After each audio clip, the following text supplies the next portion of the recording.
LR for life here. So I have an older laptop right here. It's a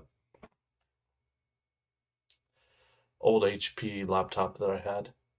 There you go.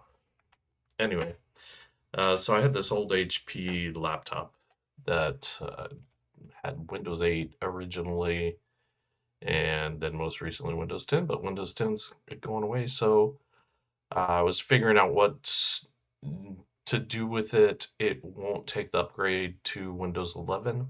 So, you know, didn't really make sense for me to do anything there. And so instead of doing that, I was gonna install Linux on it. And what I chose was Linux Mint, the Cinnamon version, which is what I want to show here today.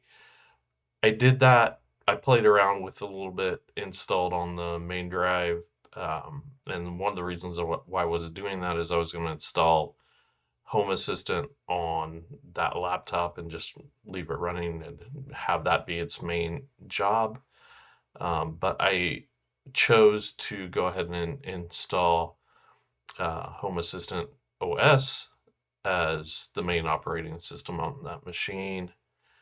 So it just boots into Home Assistant. I don't have that in production yet, and I may not put it into production for a while, but I think that's still going to be what I'm going to do with that laptop for the most part. So today I wanted to show you Linux Mint because I do think it's something that was pretty fun to play around with. And so what I'm going to do is install it on a persistent USB drive so I can just plug it into my main computer, or maybe I can plug it into that computer and have some fun with it. So let's do that. So in order to do this, we're going to need a couple of things. One, USB drive. I have an old USB drive, a SanDisk Cruiser. It's 32 gigabyte, which is fun to play with because you can slide it in and out. You can probably hear that clicking sound. I don't know if you can see it because I'm fairly transparent on this particular view. But it's pretty fun to play around with. Um, so you'll need that, and then we'll need a version of Linux. Again, I'm choosing Linux Mint. This is what I did. I liked the ease of use, and I'm just gonna go with the Cinnamon edition. And so I'll download now, and then I'm gonna choose this particular mirror, Rackers, and it'll download. And then the other thing that we'll need is Rufus. And so I'm going to download that. Oops, that's not what I wanted to do. Why would, there we go. Okay, right there.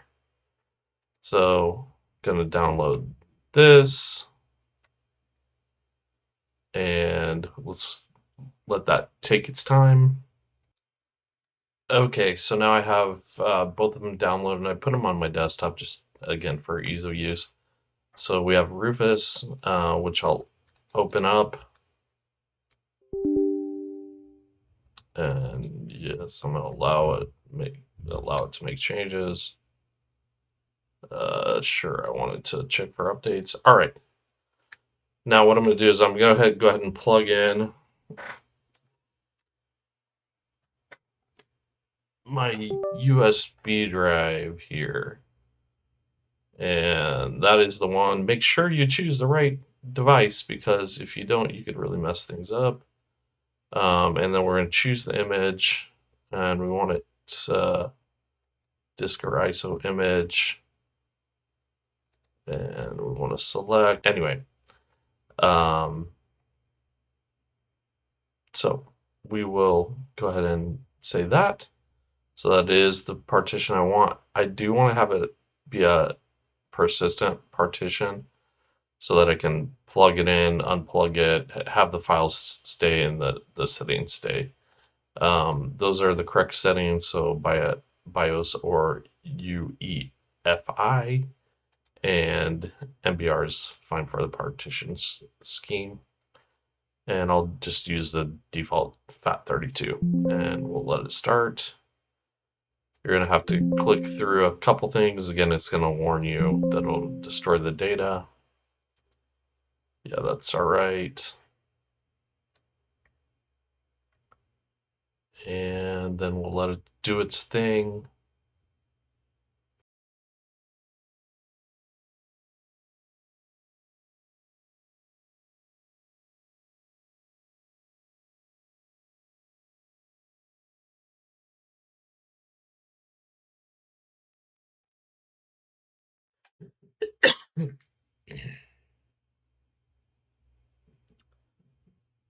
All right, so as you can see now, it's copying the ISO over. Um, and this is uh, going to take a little bit of time. So just be patient, let it do its thing. Shouldn't take too long, but it will take, probably several minutes to complete everything.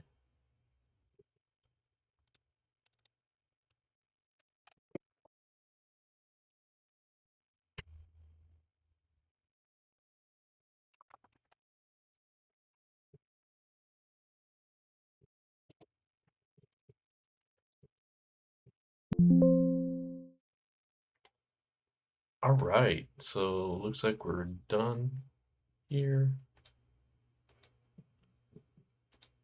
All right, so it looks like we're done here.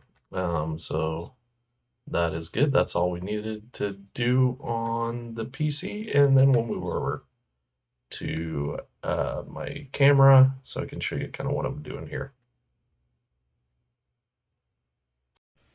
Okay, so this process is done. And now what we're going to do is we're just going to go ahead and restart the machine. And then we'll see what happens. What will happen is it's going to give me the option to boot to the USB drive. That's what it should do. So let's see what happens.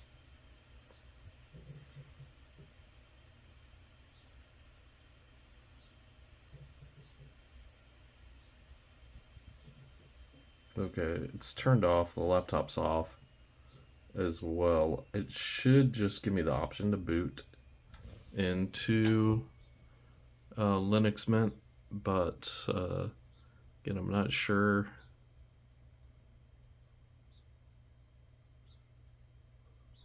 And as with everything with computers, just gotta be patient.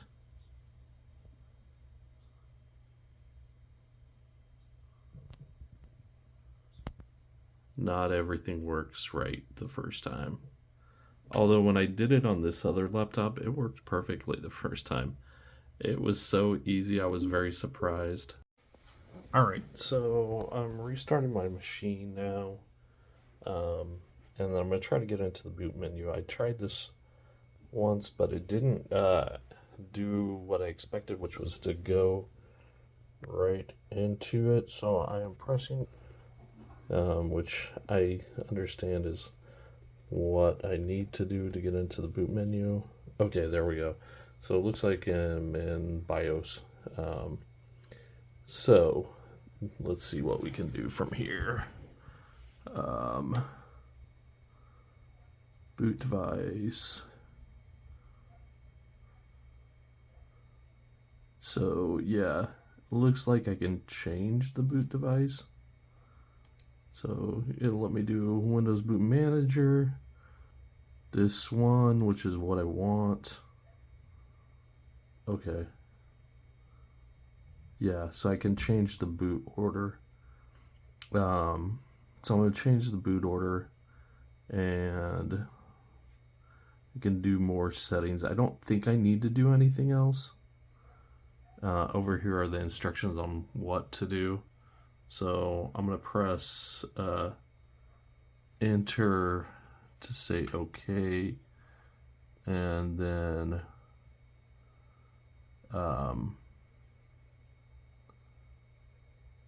yeah, F12 is just to get to the boot. So I went actually into BIOS. And then I'm going to press escape to leave BIOS. And I do want to save changes and exit. Oops. So say, there we go. All right, now we'll restart it. Or it's going to restart on its own, it looks like, because it started lighting up before I did anything. And we'll see what happens. There we go. Yeah, so now I can use my regular keyboard, not the keyboard on the laptop. And I'm going to start Linux Mint.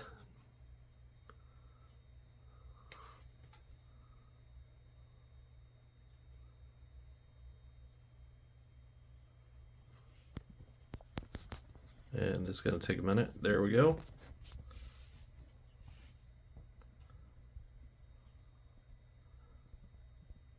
And then once we're actually fully booted in here, which may take a second, what I'll do is I'm going to install OBS on this machine, and we will do screen caps here. Okay, we're fully in. Well, almost fully. There we go. Now we're fully in. And I'm going to do some stuff over here, and then we'll go.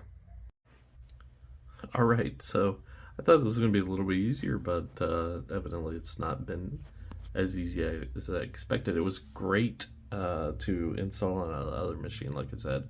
Yeah, there we go. It's timed out. I've been trying to install OBS, and I've been running into some issues, so I think I'm going to call it right there, and I'll try to get this working. The other issue that I've had with this particular machine, again, it may be because I'm trying to run it from the USB drive, which it's an older USB, but you can see I only have one monitor. The peripherals work, right? Because I'm using my mouse, which is hooked up to my dock, and I can use the trackpad as well, and everything else works. It's like it's connected to my network, and I also connected it to my Wi-Fi. But yeah, we have some issues with it installing OBS, so I can't do the screen recordings right now. So here we go. I got another USB drive because I think the other one was just too slow. This also has more space on it. Anyways, this is fresh install. Just booted it up. The only thing I've done is install OBS, and I did a little bit of configuration there. It came with the files, Firefox, and Terminal down here at the bottom. Software Manager, which is basically your software store. I just found by coming into here and typing in software, and then Software Manager came right up, and I just clicked on that, and then you can see I can go and do OBS right there. But there's other things in here. So like the other day I was playing some games on Steam, so I think I'll do another video on that later, but that worked out pretty well. Calibre, which is an ebook reader, that's a pretty good one. Audacity, which is a great audio editor. A lot of open source stuff. We can go through here and see what it came installed with. So you have a calculator, character maps, kind of system type stuff here. Graphics, it looks like there's a drawing thing, a document scanner. You have Firefox, like I said before. There is a LibreOffice, so an office suite, kind of like Microsoft Office. You can install other audio, audio and video things, um, administration. So again, things to work on the system monitor, etc. So you can also go in here and open up Firefox, and I prefer to use Chrome. That is my preferred. That's my preferred browser. But let's just go in here. We can do this. We can search for one of my videos.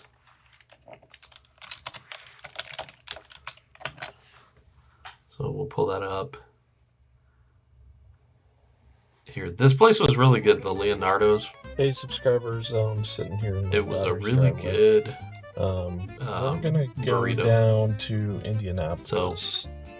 That was try that out was nice. this place And called you can see you can do Leonardo's YouTube on here. Mexican You can foods. go full screen. And it's foods plural, I guess. I don't know. So you can also what I was gonna say is you can download Google Chrome and let's see. I think I just do this. Yes. I can accept and install. And then I'm just going to install this DEB file or DEB file, I think is how they say it. I'm just going to open the package and we'll install it, and then I can, I can run that instead. So basically just your standard desktop experience. A lot of things you do on the web nowadays. So if you're doing a lot of just web browsing, email, if you're doing light document editing, you could use LibreOffice, or you could just use this. But like I said, originally I was using it for this old computer that I have, but I'm planning on just keeping the Home Assistant OS installed on that. But sometimes I may unplug it and play around with Linux, or sometimes maybe I'll use it on here on this computer. The only thing is I haven't figured out how to get my other monitor to work, so that is a problem that I have, and you're gonna run into some issues sometimes with Linux because it is not as well supported. You have to know what you're doing at times. So cancel. I don't want to do that. Okay. All right, there we go. Yeah, I didn't want to do that, but then you can sign in to this if you want. I'm not going to sign in right now. Anyway, I hope you're all having a great morning, afternoon, evening, night, whatever. Bye.